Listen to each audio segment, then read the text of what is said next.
Hey, what's up, guys? It is your girl, Coach LeighAnn, down here at AM Fitness Plainville.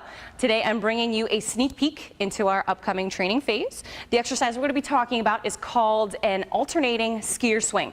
We're going to be using our steel Indian clubs for this exercise. So at minimum, when we grab ourselves a club, we're talking 10 pounds. Anything above that, for the most part, depending on who you are, is fair game. The 5-pounder isn't going to give you enough length or the right amount of weight to really force you into the correct position. So we're working off of our hinge. So we know with our hinge stance that the knees are soft. We know that the hips are coming back and forth. So we push the hips back, we squeeze our butt, and we come forward again.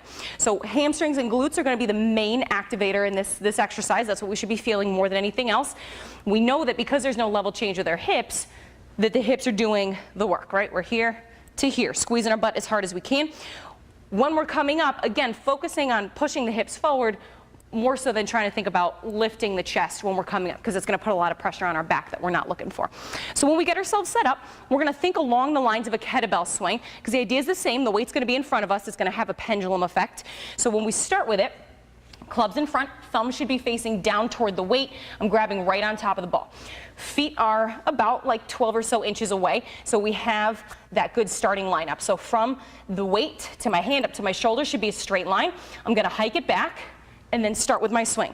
So from here, I understand that the weight is coming forward and back and that I'm using my hips to dictate it. You'll notice my other arm is coming along for the ride because it's ready to grab the club when it's time. In terms of our height, navel at minimum, chest is better. From here, we switch, coming back. Make sure we're just kind of handing it off nice rather than doing something crazy, because then you risk either throwing it at somebody or messing yourself up when you go to try to catch it. When we go for that switch, still creating a decent amount of power. So in terms of your progression, obviously weight is going to be the easiest regression and progression, but the thing that we really need to focus on here is power. Okay, so this is a good like metabolic kind of exercise. So we could let it be easy and just kind of do one of these, or we could squeeze hard, power hips forward, and then get the club to start coming up higher. So in the end, we were aiming for that chest height. If we're too much at our navel, it's really an indicator to us that there's just not a lot of power going on behind the exercise. Pay attention to, back should be flat at the bottom. If you notice or if a coach notices that your elbows are coming up above your ribs, we just know that we're rounding out the back a little bit too much.